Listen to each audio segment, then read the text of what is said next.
Beetiin akkanii wantoonni har'a waliin ilaallu jechuudha. Maalinni akkamitti live server irratti yookaan servera host ta'e irratti informationoota lookaalii jiran yookaan dhuggaan host goonu lookaal hostii qabatee ba'an akkamitti akka sirreessuu dandeenyu kan waliin ilaallu ta'a. Kanaaf na duuka bu'aa. Warri immoo miseensa BF Educating taane yookaan online baruufan online akaadaamii taane subscribe gochuun miseensa keenya ta'a. Viidiyoon kun immoo yoo isinitti tole namaaf share gochuun hin dagatinaa. Akkasuma immoo YouTube chaanaalii keenya kana subscribe gochuun nu deeggaraa. Tiimiiwwan keenya deeggaraa isiniin jedha. Galatoomaa. Kanaaf wantoonni har'a hojjennu maali?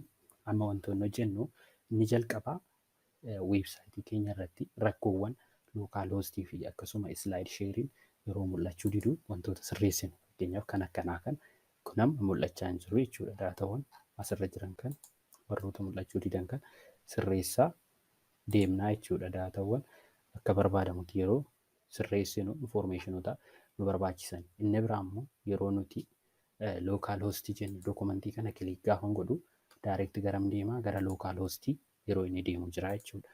Isa sanniin sirreessaa deemnaa jechuudha. Har'a wantoonni waliin ilaallu baay'een isaa isa sanniin ta'aa jechuudha. Kanaaf informationoota jiran waliin ilaalaa deemna. Fakkeenyaaf nu barbaachisu seennaa jechuudha. Har'a waan sirreessuu deemnu teennaa jalqaba irratti maaltu jira? Yeroo baay'ee erroriin nu mudatu sitti argisiisan errorii san furuuf deemnaa jechuudha. Fakkeenyaaf proclamation kan jedhu kana kilikaa godhu gaafa nas dhufu errorii local host kan jedhutti deebi'a jechuudha. Garuu nuti host goone irraa inni garuu local host kan jedhutti deebi'a. Kanaaf errorii kana furraa jechuudha. Erroriin akkanaa yeroo baay'ee si mudata. Erga host gootanii booda eenyuu mudata? Yoo faayilii zillaa fayyadamne local maashinii keenya irraa gara remote serveraatti dabarsinu erroriin kun nu mudata. Garuu seetaappoota adda addaatiin yeroo deploy goonu mudachuu baachuu danda'a. Garuu ammaaf nu mudateera. Isa furuu qabna jechuudha jalqaba irratti. Isa furuudhaaf maal goona? Kanatti buuna error. Sanaa booda login goona. Websaayitii keenya login gochuu qabna. Gara admin peejitti seenaa jechuudha. Kanaa booda admin kan magaalaa Bishooftuun seenaa jechuudha. Bulchiinsa magaalaa Bishooftuu login godha. Kanaa booda visit site jedhaan iddoo ammaa sana naqa. Document proclamation jenna. Asitti dhufnee edit with elementary kan jedhu kanan filadha. Erga dokumentii bira dhufnee booda edit with elementary isa kana kilikan godha. Kanaa booda isa as jiru kan dhufnee kilik goona. Sanaa booda link kan jedhu jira. Link. Isa linkii kana keessa haga maqaa websaayitii lookaalii hojjennee jira. Fooldara websaayitii lookaalii hojjennee san irraa kaafnee hagasii koppii goonee isa kana immoo kan baddaadha. Kana biraa finnee asii kana koppii godhanna yeroo tokko koppii. Sanaa booda as dhufnee isa select goone kana replace goonaa jechuudha. Isa kana erga replace goone booda update jennaan. Itti aansinees isa xaanee jiru akkasuma goona. Isa san koppii godhannee irra waan ta'eef right click paste. Update jennaan. Sirraa'uu fi sirraa'uu baachuu isaa immoo akkamitti ilaaltu? As dhufnee peejii kana refresh goona. Kanaa booda kanatti bu'a. Daataa keenya nuuf banaa jira jechuudha. Dokumentii nu attach goone nuuf banaa jira jechuudha. Isa san sirreessuudhaaf maal goona? Amma immoo yeroo kana bannu peejuma kanarratti bana. Rakkoo miti. Garuu namoonni tokko tokko weebsaayitichi hin mul'atu jedhanii kan waan akkasii. Namoonni nuti hojjennuuf kun nama IT trend ta'uu danda'a, kan hin taane ta'uu danda'a. Baay'een isaa namoota IT trend hin taane jennee accept goonee hojjechuu qabna. Maaliif namni sunis miseensa keenya waan ta'eef isa saniifis haala mijeessinee hojjennaaf. Maaliif duubatti deebi'uu irraa namni na harkaa badee jedhee dhiisuu danda'a. Information barbaadu doon argin duubatti deebi'uu dhiisuu danda'a. Batanii kana fayyadamuu dhiisuu danda'a. Kanaaf nu maal goona fi isa kana new tab akka banu goonisna. New tab bansisuudhaaf asumatti deebina elementary keenya kilik goona yeroo tokko. Elementary erga kilik goone isa kana filanna. Erga isa kana filannee taabii jalqaba irra jiru filanna. Sanaan booda mallattoon giirii jirti yookaan options kan jedhamu. Open new window akka jedhu goonaa jechuudha. Sanaa booda update jennaan. Duubatti deebinee ilaalla. Hojjechuu baachuu isaa. Gaafan kana kilik godhu new taabii naa banuu qaba. New taabii baneera. Namichi kun as dhufee infoormeeshinoota dubbisuu danda'a deebi'ee. Kanaaf peejiiwwan kan haala kanaan sirreessaa deemnaa jechuudha. Infoormeeshinoota jiran fakkeenyaaf itti daballee kan magaalaa biraas itti daballee haalaan kan galaan. WP adimiin hin beeku garuu adimiin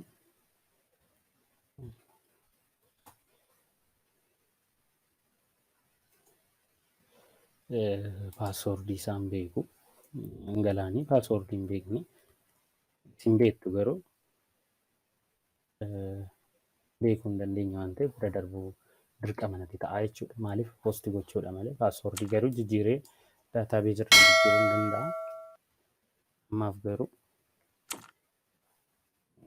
argachuu hin dandeenye dhiifama paaswoordii isaa. Ati garuu warri magaalaa galaanii seentanii sirreessuu dandeessu. Akkasuma immoo kan sulultaatis yeroo tokko cheeggoon ni rakkoo konneekshiniiti. Adimiin jennee paaswoordii isaa tanaan dura loogiin godheera waan ta'eef naa seenaa jechuudha. Kanaa booda daataa keenya yeroo as dhufnu infoormeeshinoota jiran akka nuu baasuuf kanaa booda saayit jennaan. Sanaa booda fakkeenyaaf iddoon mul'anne yoo jiraate sirreessaa deemna jechuudha daataawwan kana. Baay'ee bareedamee ilaalaa weebsaayitoota kana piroofeeshinaal moor piroofeeshinaal kan ta'anidha weebsaayitoonni isin hojjettan hundi keessanuu. Kanaaf asitti dhufee daayirektiivs kan jedhu kilikoon godhu asitti waan dhufee kanatti bu'u lookaaloostitti deebi'an malee fakkeenyaaf lookaaloost 81 sulultaa kan jedhu isa san sirreessuu qabna. Isa sirreessuudhaaf maal goona qaba dura garana deemna. Sanaa booda eddiitiivs elementarii kan jedhu filadha.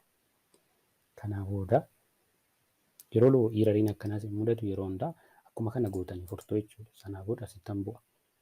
Erga asitti bu'ee liinkii kanan kilik godhadhaa. Kanaa booda asittiin filadhaa. Isa asii kanan filadhaa. Liinkii kana immoo fidee riiplees godha. Kontirool V'n godhe kontirool peest jechuudha. Asii booda koppiin godhee isa asii kana koppiin godhaa. Hunda osoo hin taane up to it forward slash kan jedhu. Right click copy.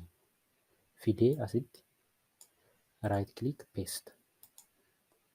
Asis dhufnee akkuma lookaalitti hojjettan san asirrattis hojjettu jechuudha paste. Kanaa booda update jenna. Infoormeeshinoota nu barbaachisan update goona. Amma deebinee hojjechuu baachuusaa yeroo tokko check goona. Update. Konneekshiniin gidduudhaan gallakkiseera.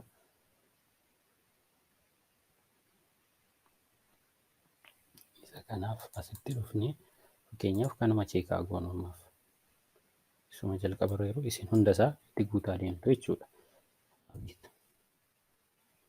Kanaa booda yeroo tokko duubatti deebinee cheeggoona daataawwan jiran kun sirrii namaa sirrii miti daawunlood godhamuun godhu kan jedhu fakkeenyaaf daawunlood godhee jechuudha. Bannee infoormeeshina kan dambii kan jedhu jira. Dambiiwwan kana dubbisuu danda'a namoonni as seenanii akka dubbisan taasisuudha jechuudha. Kanaaf ammas open new tab akka ta'u taasisuudhaaf maal goona elementarii fayyadamnee